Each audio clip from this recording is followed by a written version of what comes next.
Hey, I'm Kevin. This is my sports lab. We're talking about Carlos Correa today. Astro 61. Carlos, Carlos Correa. And he didn't just end the game, he changed the temperature of the whole series. This is Astro 61, Carlos Correa. October 13th, 2019. Astros hosted the Yankees. Game 2 of the ALCS, the kind of game that makes the player feel bigger than his stat line. Because Houston's in trouble. They're not dead. Not really even close to dead, but they're in trouble. They won 107 games.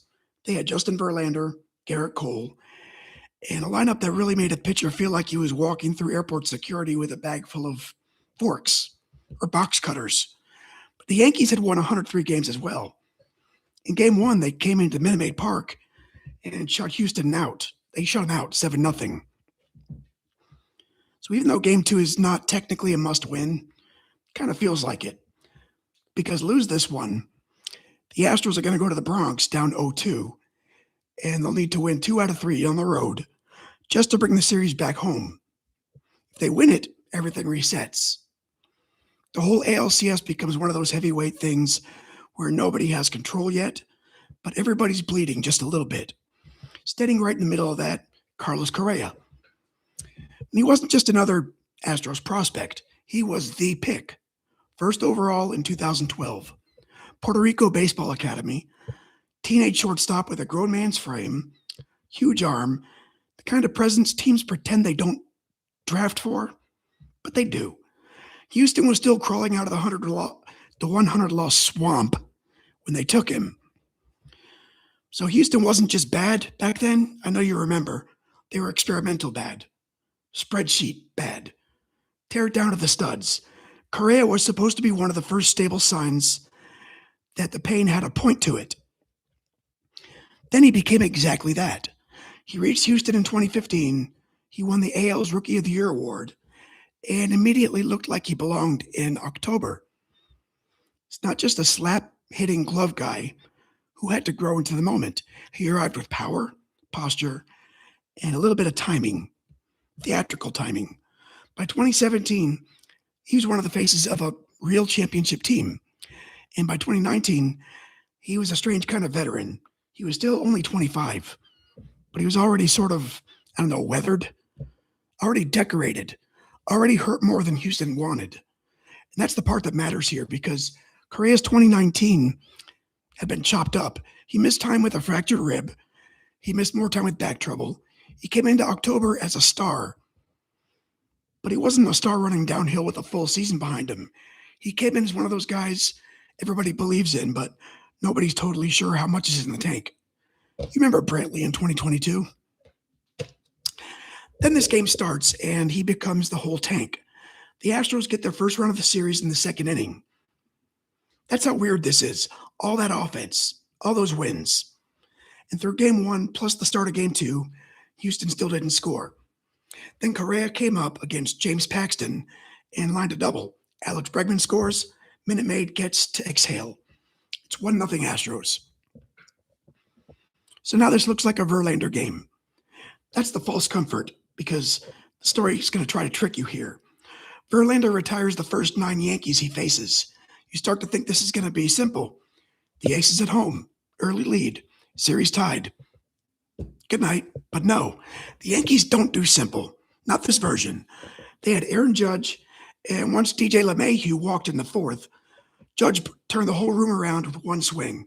2-run home run to right. Yankees lead 2-1. That's the danger with New York in this era. I guess the present era, really. You can outplay them for 3 innings, make one mistake. Suddenly the scoreboard is wearing pinstripes.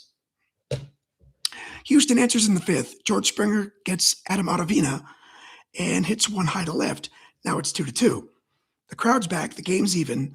The series is still sitting on the table between both teams, waiting for someone to grab it. This is where Correa night becomes more than the box score because, the walk-off is the thing everybody remembers. It's the clip, the helmet celebration, the cleanest possible ending. Before he wins it with the bat, he helps save it with the glove. In the 6th inning, DJ LeMahieu is trying to score. The ball's in the infield. Correa has to make the right read, get rid of it, and be accurate enough for the play at the plate. Of course, history tells us he did all of that. LeMahieu's out. The Yankees don't take the lead. That's a massive October play hiding inside a louder October game. It's also pure Correa, not just toolsy, not just big, not just look how hard he throws. It's awareness and tempo and understanding that in October, preventing one run can be the same as hitting one out. And after that, the game turns into bullpen survival. The Yankees get their chances, and the Astros have some chances too, but nobody cashes in. Brian Cash. Every inning gets heavier. Every stranded runner feels like a tiny haunted house. This is playoff baseball. After the adrenaline burns off, all that's left is tension. Then it gets to the bottom of the 11th. J.A. Happ comes in for New York. Correa leads off for Houston. First pitch. That's it. No deep count. No long duel. No chess match for the poets. Happ throws a fastball. Correa sees it, swings, and launches it into right field. Not a cheap one either. Not a Crawford box special. Goes out to right field, and everyone in the building knows what just happened before it lands. Astros 3, Yankees 2. The series is tied 1-1. Correa starts moving, and the whole thing turns into theater. He watches, he runs, he gets near home plate, and turns the helmet into a basketball because apparently when you hit the biggest home run of your life, your brain just starts inventing new choreography. The Astros mob him. The Yankees walk off, not with a win. Haha. The ALCS is alive again. And after the game, Correa basically says he knew it was gone as soon as he hit it. It's not arrogance. It's contact. It's confidence. That's a hitter feeling the barrel and understanding immediately the next few seconds of his life are about to become part of his permanent highlight reel. Alex Bregman had the right tone as well. He said there was never going to be 0-2. Obviously, that's player talk, but this is one of the times where it matches the game. Houston played like a team that understood the cliff without admitting that the cliff existed. On the other side, Aaron Judge had the losing version of the truth. The Yankees had good chances, and they had Houston on the ropes. They just didn't finish. That's the difference between a split and a chokehold. For Correa, this adds to a very specific postseason identity. Some guys have great October numbers. Some guys have a great October moment. Correa had the thing every franchise wants attached to one homegrown star. When the game got weird, he was still comfortable enough to do something loud. This game also fits the Astros-Yankees thing that was forming by then, and we still see today. It wasn't a traditional rivalry, maybe. Not like Boston and New York. Not like LA and San Francisco. By 2019, though, Houston and New York had become a postseason argument. The Yankees were the old empire, trying to get back. The Astros were the newer machine, standing right in the way. Same league, same ambition.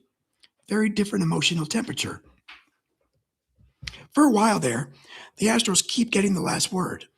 After this game, the series shifts to New York. Garrett Cole wins Game 3. The Astros take Game 4. The Yankees survive in Game 5. Then in Game 6, back in Houston, Jose Altuve hits the walk-off against Aroldis Chapman. You remember that one. Astros win the pennant. So Correa's walk-off doesn't win the series, but it saves the shape of it. If Houston loses Game 2, maybe none of the rest lines up the same way. Maybe Cole still wins. Maybe he doesn't. Maybe the Yankees get momentum and start squeezing, but Correa's swing makes sure the Astros leave Houston tied, not desperate. So the Yankees season ended in the ALCS. Again, happily.